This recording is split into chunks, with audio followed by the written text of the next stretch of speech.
မြေရှားအတွက်တစ်နှစ်သဘောတူစာချုပ်ချုပ်ဆိုပြီးတော့ရှီနစ်တွေးဆုံမှုကို10မှတ်တွင်12မှတ်ရကြောင်း Trump ပြောရဲဆိုတဲ့အကြောင်းကိုတင်ဆက်ပေးသွားမှာပဲဖြစ်ပါတယ်။အရေးပါတော့မြေရှားများထောက်ပံ့ရေးအတွက်တရုတ်သမ္မတရှီကျင်းပင်နဲ့တစ်နှစ်သဘောတူညီချက်ရခဲ့ကြောင်းအမေရိကန်သမ္မတဒေါ်နယ်ထရန့်ကကြာသပတေးနေ့တွင်ပြောကြားလိုက်ပါတယ်။ကုန်သွယ်ရေးတင်းမာမှုများရှိနေချိန်တွင်ခေါင်းဆောင်2ဦးသည်6နှစ်အတွင်းပထမဆုံးအကြိမ်လူကိုယ်တိုင်တွေ့ဆုံခဲ့ကြပြီးတရုတ်အပေါ်ချမှတ်ထားတဲ့ဖန်တနိုင်းဆိုင်ရာအခွန်များကို10%ရှော့ချရန်သဘောတူညီခဲ့ကြောင်းထရန့်ကပြောကြားခဲ့ပါတယ်။မြေရှားကိစ္စအလုံးဖြည့်ရှင်းပြီးသွားပါပြီ။ဒါကတကမ္ဘာလုံးအတွက်ပါဟုပြောကြားခဲ့ပြီးထိုသဘောတူညီချက်သည်တစ်နှစ်သက်တမ်းရှိကနှစ်စဉ်ပြန်လည်ညှိနှိုင်းသွားမည်ဖြစ်ကြောင်းထရန့်ကသတင်းထောက်များအား Air Force One လေယာဉ်ပေါ်တွင်ထပ်မံပြောကြားခဲ့ပါတယ်။အသေးစိတ်ချက်လက်တွေနဲ့ပတ်သက်တဲ့ထုတ်ပြန်ချက်တစ်စောင်ထုတ်ပြန်ပါမယ်။ဒါပေမဲ့အကောင်းဆုံးက10မှတ်လို့သတ်မှတ်ရင်တော့ဒီတွေးဆုံမှုက12မှတ်လောက်ရပါတယ်ဟုသမ္မတရှီနဲ့တွေးဆုံမှုအကြောင်းပြောရာတွင်ထရန့်ကပြောကြားခဲ့ပါတယ်။ကျွန်တော် AB လမှာတရုတ်ကိုသွားမယ်။ရှီကလည်းအဲ့ဒီနောက်ပိုင်း Florida,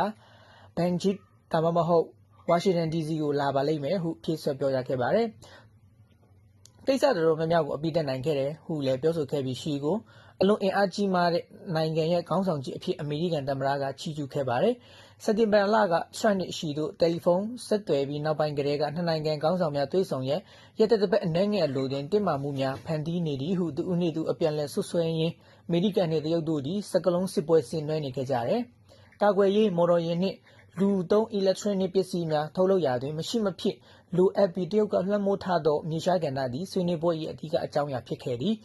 တရုတ်ကယခုလအတွင်းမြေရှားများနှင့်ဆက်နည်းပညာများအပေါ်ကျယ်ပြန့်သောတင်ပို့မှုကန့်သတ်ချက်များကိုချမှတ်ခဲ့သည်။ထို့ကြောင့်စနေနေ့တွင်စတင်အသက်ဝင်မည့်တရုတ်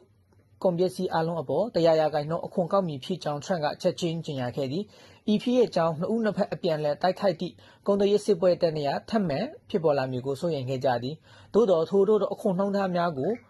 ရေရှည်ထားရှိမည်မဟုတ်ကြောင်းနောက်ပိုင်းတွင်ထရန့်ကလေပြေထိုးခဲ့ပြီးမြေရှားဆိုင်ရာသဘောတူညီချက်ကိုရရှိနိုင်ကြောင်းယုံကြည်မှုကိုဖော်ပြခဲ့ပါတယ်။